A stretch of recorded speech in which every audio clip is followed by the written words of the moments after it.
This podcast contains discussions about sensitive topics, including mental health, alcohol and substance use, as well as suicide. It may also include strong language. The viewpoints expressed by guests do not necessarily reflect the opinions of the hosts. Listener discretion is advised. If you or someone you know needs support, please reach out to a trusted professional or a helpline.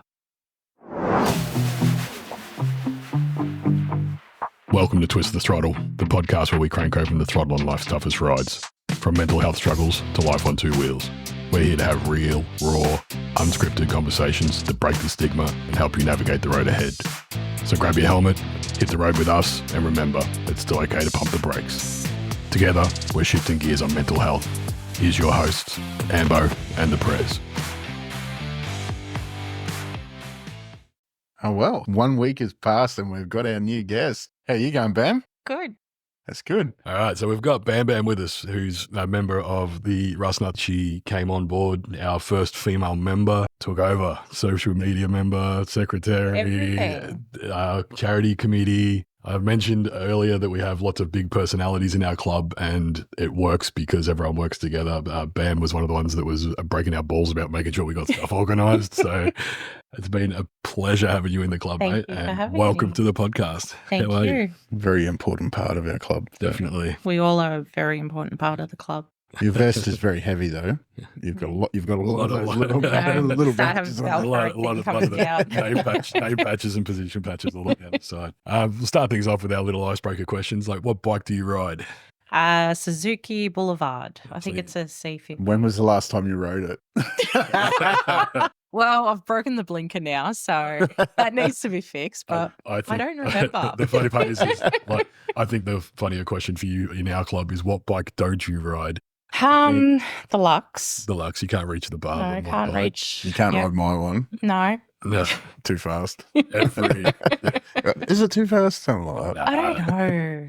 There's a mental block on Sarge's bike, apparently. Yes. Yeah, so you've famously jumped on every bike in the club, had a ride. That people let me. That let you. That let me.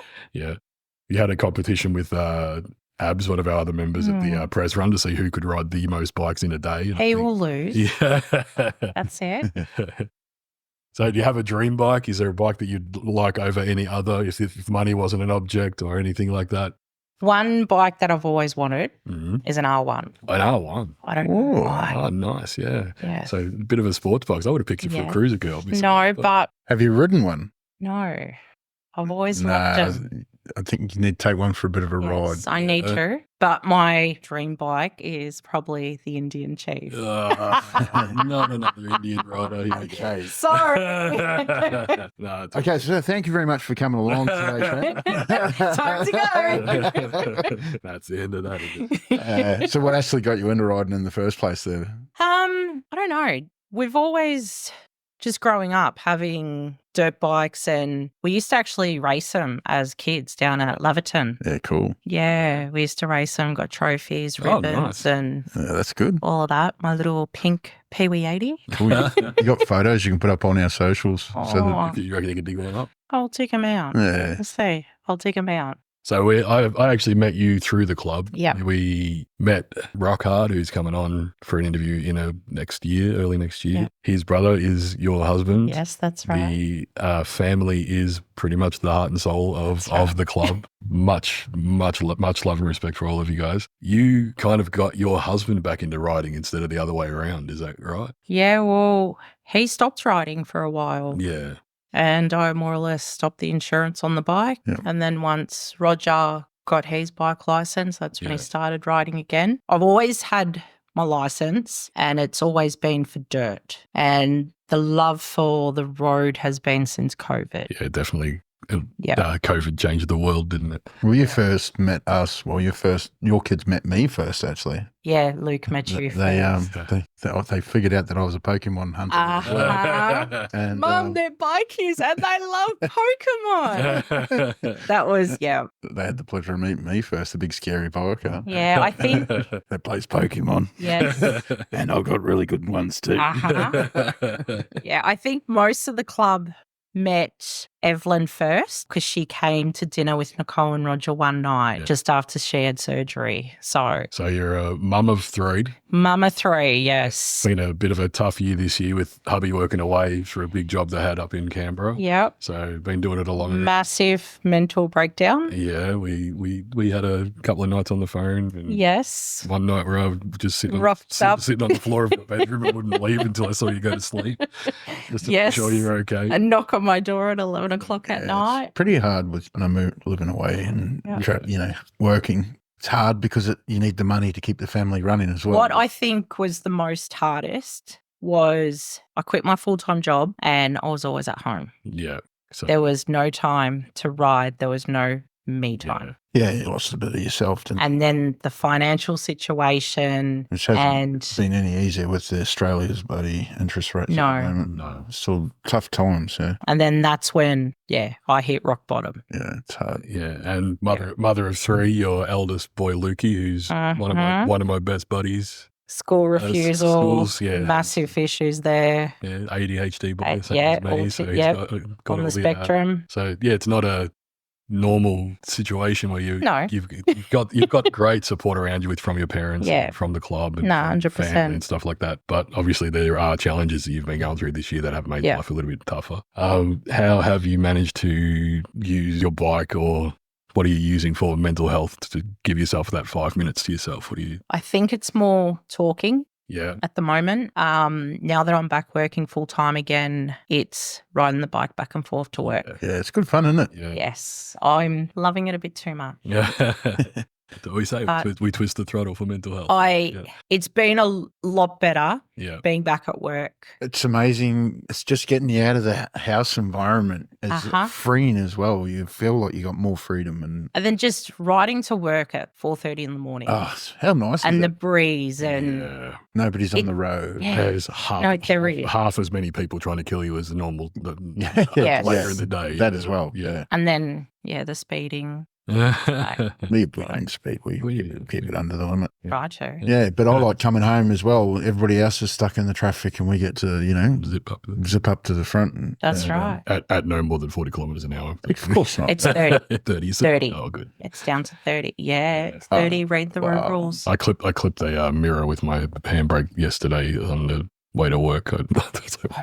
My brake hit the truck mirror. I was like, my bike just lurched to the side. I was taking Azzy into the city there, and I was going across the Westgate Bridge, and I knocked somebody's mirror, and it bent forward. Yeah. So I stopped and I bent it back. Yeah. He gave him a thumbs up. I don't think he was too impressed. At least I stopped and fixed it for him. That's right. So what is your favourite ride? I don't have one. I think just any ride where I don't have the kids, I just jump on the bike and go for any ride. The bike is me time. Yeah. Yeah. I'm not a mum. Yeah. I'm just me. I love the twisties. You a big fan of the twisties as well? Depends on what bike. Yeah, that's a depends on what bike and whose bike. So in the bike community, do you reckon they're a source of support for you? 100%. Yeah, definitely. All us Rusties. Yeah, all of the Rusties. Yeah. But outside of the Rusties, have we, do you feel a lot of support from everybody else as well? I reckon there is. Yeah. Yeah.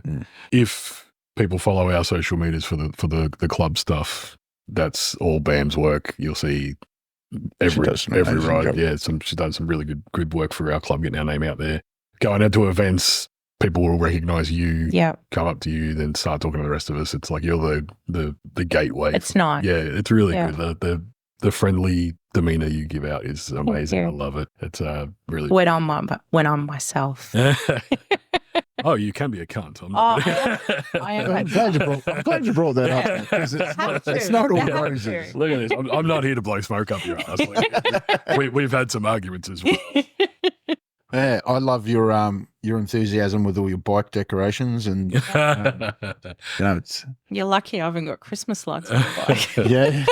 It does test me a little bit because I don't say I'm a big fan of like head coverings on helmets because of the danger side of things. Plus, you look a little bit silly, but they have their time and a place, I guess, when it comes to festivities like Christmas and whatnot. I can understand it. The joy that it brings to the kids. Stand out a little bit. Yeah, you see the smiles. You see the smiles. You see the kids just love it.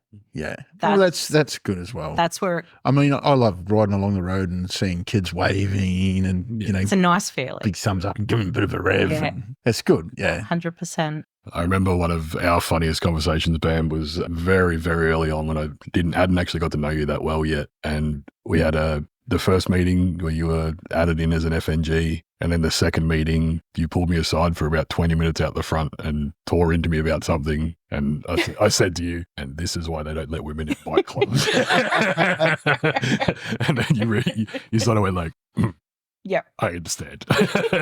Yeah, well, it was a great moment for our friendship because like you had valid points. Like it wasn't a like just bitching thing. Oh, exactly. Yeah. I've got Bam on comms. In my helmet because she's copy that. Yeah. Make note. Take a note. So I'm listening. I think she forgets that I'm on comms. So.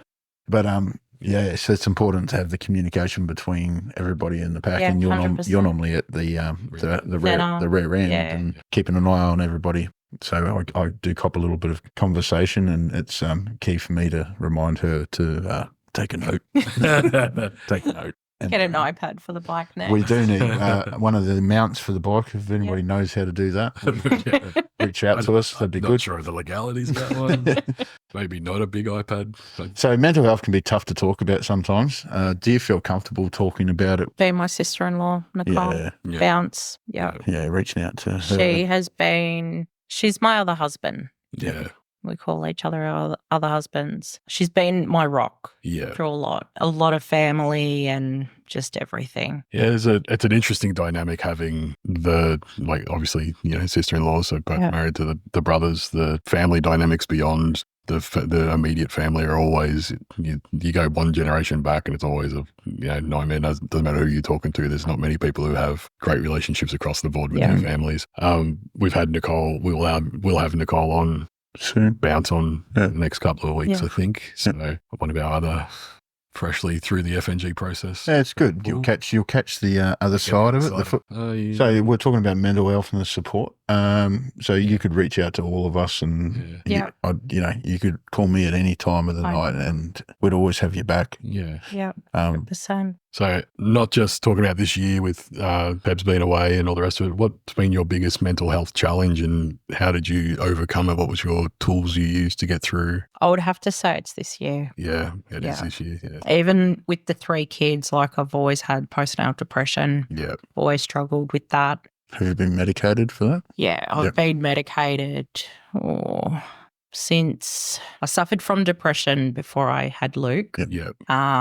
So I've been medicated for a while. The medication this year, they put me on a mood suppressor. Yeah. Okay. Yeah. They increased that, and then we thought my antidepressants weren't helping, so we tried to come off them to start a new one. Okay. That's always a super fun roller coaster.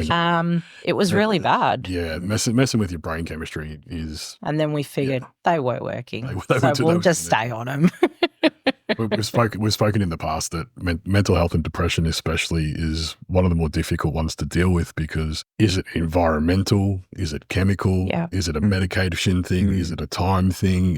Will therapy be a better option? Is medication the only thing that's going to help? Like I went through a good solid 10 years where without the medication, I was not someone you could be in the room. Yeah. I was an angry, horrible person. I'm horrible. Yeah. It's worse when you can feel yourself. Yeah. It's like you're sitting outside your own body looking down. And you don't realise what you're doing. Why are you saying that? You love that person. Why are you being so horrible? But you can't stop it in that moment. Yep. Yeah, it's not a good feeling. Especially asking your husband for a divorce this year. Yeah. That's not hard. realising why. Hard on everybody. Yeah. That's why it's important to speak about these sort of things. Yeah. Like it could have gone the wrong way if you didn't reach out to somebody and open that discussion. Yeah. Because things could have been different in my relationship as well. I mean, we went to counselling and stuff as well. I think if you both have the goal of we need to get through this. Yeah, you do. Counselling can help, but if you've kind of already made up your mind that this isn't going to work. Yeah, the counsellor someone we just spoke to said to me, pulled me aside in my solo and said, yeah, it's probably not going to work. Yeah, I had the same thing with my ex-wife. I was told, like, she does not like you at all. But yeah, we had a counselling session, and we spoke together, and she just sat there for fucking an hour just yelling at me. And then he said, can you step out for a minute? I want to have a chat with Jeff. And he's just like, fucking run. He's like, yeah. He's like, because I've been seeing her for 8 weeks and I've heard nothing but shit about you. He goes, I expected everything to walk out the door. He goes, and everything you've said so far is what I've been asking her to get you to say. He goes, she just doesn't want to hear it. And I'm like, oh, cool. Okay. Thanks, man. No. All right. Hey, was there a particular time or an event that a person encouraged you to share how you're feeling? I showed up on her doorstep. And she was at a low point. And you made her. And I made her. It was actually Bounce, who we've already spoken about, who reached out to me and said, go. She won't talk to me. And I said, I can push harder than you can because she can lash out at you and hurt you. I'll go. And she said, thank you. And I rocked up and she was pissed that I was there. She was not happy. And I said, grabbed her, just pushed her in, put me on the bed. Threw her on the bed, sat on the floor and went, right, what's going on? Yeah. So it's sometimes you don't realize you need to know somebody's there. Yeah. Yeah. Like, I know you were low. I know you probably could have been fine if I didn't show up, but just knowing people are out there is such a huge thing. And it's not a case of it has to be me or it could have been anybody. Yeah, it's just... And just talking. Yeah. Just talking to people and now saying like that I had a real bad mental health issue this year. Yeah. To the point where my doctor wanted to hospitalize. Yeah. So they talked about doing like a what do they call it? A respite type stay. Yeah. Yeah. And my thing was, well, who's going to look after the kids? Yeah. I'm a mum. It can be hard. Yeah. Who's going to have the kids? Putting that role of mum above it can go both ways for a lot of people. Like that can be the driving force you need to go like, look, it's not just me. I need to be there for other people. Yeah. Or that can be the catalyst of like, well, it's just too much. I need me time, which is where the bike for you comes. Yeah. But yeah. Every moment I have, I'm on that bike now. Yeah. So balancing family life. Yeah. How do you manage to fit motorcycling into your family life? You know, you got the Rusties, of course. But yeah, got the Rusties pretty much whenever I can just try and you see you on social media, you're off riding down to Werribee yourself, posting pictures of each bike you've been riding. Yes, everyone's picking the kids up from school. Yeah. It's amazing. Yeah. Where you manage to fit it in, and like you said, riding to work now, it's good. And when there's one kid at school, we're going on the bike. Yeah. And the joy the kids get when they see the bike. Oh, yeah, definitely. Oh, yeah. It just... I know my little boy, Ezzy, he loved it when I rode him to school, even though it's only like a couple of blocks away. But rode him to school on the bike for his Christmas carols. Everybody's like, oh, wow, you're on a It's the thrill of it. We picked up Evelyn, myself, Bounce, and Bounce's daughter, Alana. Yeah. We picked up Evelyn from school. So 3 bikes, picked up 1 kid. Yeah, the look we got from people, it was the best. We've talked about doing a club run where we get, 20, 30 bikes rocking up to pick up the kids from school and really freaking everybody out. I should have organised it for Luke's graduation. Yeah, that would have been That's what I should have organised it. Well, there'll be another time. Yeah, Evelyn's graduation. What advice would you give someone who's struggling with their mental health? Just stay positive. Yep. Reach out. Yeah, reaching out. And how would you help somebody and explain to them where to reach out to? Just to anyone they're comfortable talking to. Family, the hotlines, friends, just... Have you personally contacted a hotline? Not for myself. I've contacted them for my son. Yep. I've done the same thing with Ezzy. Yeah. And Daisy, actually. I think I've given both the opportunity, told them about Kids Helpline, Teen Helpline. Yeah, it was Kids Helpline that I contacted. And just gave them the phone and said, look, I think you need to have a bit of a conversation. Yeah. Beyond Blue offer a really good service at the moment. That's a very hard thing to pick up a phone and make a phone call, silly as that sounds in this day and age. 90% of my correspondence with everybody is a text message or a messenger thing. It's like we don't actually talk as much as we should. I can't remember who it was at work that actually rung up the phone number and gave me the phone and said, you need to speak to these people. Oh, that's cool. That's really good. So was that through like an ESP, like a employment service thing? I don't think it was a boss. It was just somebody just I beyond was blue. working with. I can't remember who that was. I wish I knew who that was now. I'd have to have a think about that. Yeah. So Beyond Blue offer that the text line, so you can actually just say, "Look, I'm struggling." Sometimes it's easier to text than talk because it's anonymous. Like, there's no real they can obviously pull up details, and if you're in danger, they can do a welfare check from the police or anything like that if necessary. But they're not. That's not their first point of call. They'll just do you need that 8 minutes? Yeah, we've talked about it over the last couple of episodes. Yeah, no, I haven't had much to do with Beyond Blue. Not a bad one. So is it a like 1-800 Beyond Blue type thing? I'll try. I'll put a thing up in the show notes for this one, like just so if anyone wants to reach out. But yeah, any good services. We've got a few guests coming up that are heavily involved in the Geelong mental health scene with Complete Health Geelong. Hopefully they'll come up in the next couple of weeks. Would be good to pick their brain and get some better, more specific information. Like the point of our podcast is we aren't experts. We're just having a chat. We're just showing people that you can talk to your friends about the thing. Through it. Yeah. Okay, not to be okay. Exactly right. Yeah, that is true. Yeah. And it's it's important to find what works for you as well. Medication can be good. Medication for me is not my favorite thing in the world, and I wean myself off it without my doctor's advice because I just don't like the way I feel on it. Yeah. But I feel better. I go through moments where I need it. It's that's the environmental chemical thing that we mentioned. We seen you that way. I think it was last year. Yeah, when I was meant to have time off to put a shovel head together and finish all that off, and I ended up in a meltdown. And you know what? That's not the first time it's happened. I remember when I was with I think we all need it with my partner. Then. Yeah, look, it always happens. I went to Werribee Hospital and I was really sick. I would bust out in a sweat. I would drench through sheets, and they didn't know what was wrong with me. And they were like, "We'll send you home." And all of a sudden, I'd do it again. Was it like anxiety or my body was? Your body was just saying like, "I need a break. I need to stop." Yeah. I remember my ex-partner. She was getting really pissed. I was in there for a week. Wow. And she was like, "Oh, you need to come home and look after the kids." Yeah. What are you doing? My body was shutting down. Yeah. And it was very similar to what happened recently. Yeah. I just couldn't do it. I couldn't manage it. Don't even think I could walk to the fucking car. It was that bad. I need to stop. And that was it. I was off work for 3-4 weeks. Yeah, it was a while. Even at my lowest point, I don't know how I managed to get out of bed every day.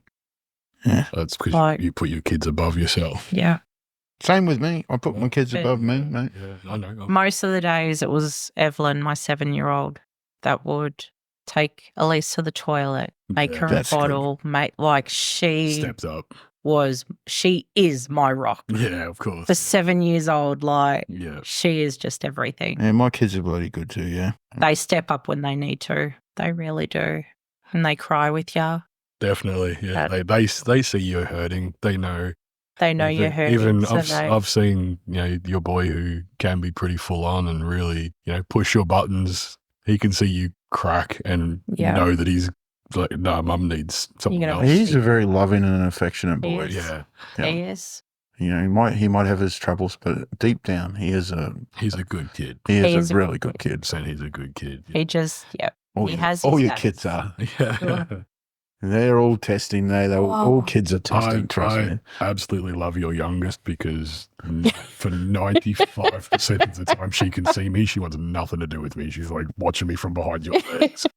Like I'm this big scary guy, but then when I leave, she'll run up and give me the biggest hug, and it just melts me every time. I'm like, I think it's the fact that she wants you to go. Oh, yeah. Good to go. Bye. See ya.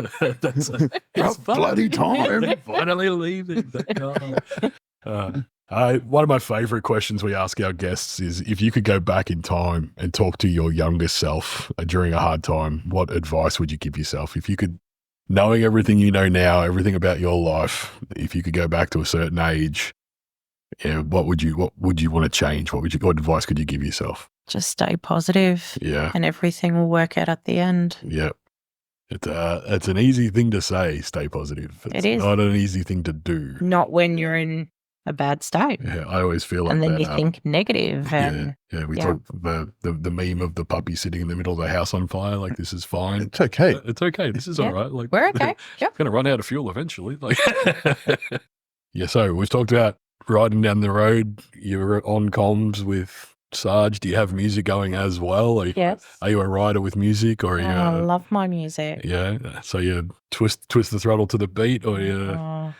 Country music at the moment. Sorry, Ambo. I've actually got onto this one. I'm not turning sides, but Post Malone has got a beautiful song out at the moment. I actually never really knew that Post Malone has a bit of country side. Yeah, he's a country rap guy like the Morgan Wallen. There's a couple of good artists. There's a few really good ones out there. I just don't want to listen to, how much I love my cousin and my truck ran away and my dog got ran over. And if you actually listen to my playlist, like there's 80s, 90s. I don't want to. There's even kids techno in there, okay? Wheels on the bus go round. That's it. Don't want copyright. We've got 30 seconds, I believe, before they can actually get us for anything. That's great. What's next for you, Bam? What's the next big thing you're excited about, whether it be a ride or something coming up in your life? What's the big highlight coming up? Prez run. Yeah, I think it's for all of us. Anyone who wears our vest is going to be saying Prez run. Like, yeah. One of our favourite times of the year. It's just... I'm going to drop in here a little thing like, not many coming home next week or... Actually, I'm seeing him tomorrow, so... And the fact that my husband's finally coming home. That's awesome. That's great. Ride-wise, Prez run. Yeah, maybe over the it's good to actually just chill out. Yeah. And be able to talk to one another. Yeah. And have a joke and it's fucking fun. It's just fun. Isn't it? It's just good to chat with people that you don't normally chat to. And not a have 5-second conversation. That's right. Yeah? It's deep, meaningful I find conversations. Sometimes, because there's so many of us, you kind of like gloss over deep conversations with people. It's a weird one. That's why I love Prez Run. So it's so good. The overnight we did for the Alpine was similar, but less, like a lot less people. So it was, me and Dice. 14 hours conversation. Short chat. I got to know Tin Man, got to know Detour, got to know a couple of the other guys in our club. Yeah, everyone's got their road names with. Yeah. But it was good. It was good fun. It's just, like you say, it's downtime. Like you kind of go somewhere where there is nothing else to do except get to know the guys you're with. And that's how you make those connections and how you get comfortable being able to reach out to people. And, we've got our group chat that just does not shut the fuck up 24/7, which is great. Yeah. Which is great if you can. If you're not in the mood for it, you don't jump on. Yeah. But if you are, there's going to be someone there you can talk to. 100%. It's always been good for me. It's been wonderful getting you on the podcast there, Bam. Thank you for having me. It's you are definitely a big part of our club. And into the future, I know kids will grow up and things will get easier, mate. You'll have your husband back from working away. And is there anything you would like to talk about in regards to mental health or bikes or anything like that we haven't covered? Is there anything you want to add in, or it's a bit of your forum as well for this part? Like, is there any? It doesn't have to be advice, just anything that you. Just my thing. If you're having a bad day or anything, just reach out to someone. Yeah. There's someone always there that's willing to have a chat with you. Yeah. Yeah, I think one of our upcoming guests said it best is like, if you really don't have anybody and you have nothing, buy a motorbike. It's not going to be, all you have to do is rock up and... Oh, that's right. You'll make friends everywhere. Yeah, 100%. There's all different personalities out there. You'll find someone that you fit with. Yeah. Say hello to people. I rolled up to the petrol station the other day. There was a guy in a brand new Land Cruiser. I said, "Oh, how's it go? Is it pretty good? You've been off road and blah blah blah." And then I hopped back in the van, and as he turned around to me, he says, "Who was that?" Yeah. Started talking to him. I don't know. Just had a chat. As you get older, you get less and less caring about what people think of. Like, that guy was weird. Like, fuck that. I don't care. Hey, how you going? Like, I seen the guy at the petrol station, the same petrol station. Actually, go to a petrol station a hell of a lot. You talk to a lot of people at the service station. He had a jet ski on. I said, I just watched a TikTok of some dude on jet ski collecting kilo cocaine blocks floating in the water. And he says, I hope that happens. I said, well, if it does, find me. I drive this van over here. I love it. Yeah. All right, we'll wrap that up. Well done, mate. Thank you very much. Thank you for Cool, having cool. me. Well, thanks a lot for listening, guys, and we hope to get your feedback on our socials, and maybe if you get that picture of you on the bike Yes. as a young'un, with any awards and whatnot, we'll put that up on the socials as well. I'll still got my trophies. I'll get photos. We want to set a weekly challenge for our listeners. Having our social media officer on the show for the club, I think a really good one would be tag us in a photo of your bike in the most beautiful place you've ever taken it. Yeah. So put up on our socials, put up on Facebook, put up on Instagram, tag it, not just you or everyone listening. Yeah. If you've got a good photo that you've ridden to Great Ocean Road, up the top of the spur, just a nice reflection in a puddle of water. That's it. Wherever south. Tag us in the thing, and we'll make sure it gets out there to everyone to see. Yeah. All right. Thanks, everyone. Thanks for listening again. Thank you. Thanks. Bye. Bye. Thanks for riding with us today on Twist the Throttle. If you enjoyed the ride, don't forget to subscribe, leave a review, and share it with your crew. Remember, no matter how tough the road gets, you're never riding alone. Stay safe, stay open, and catch you on the next ride. Keep that throttle twisted.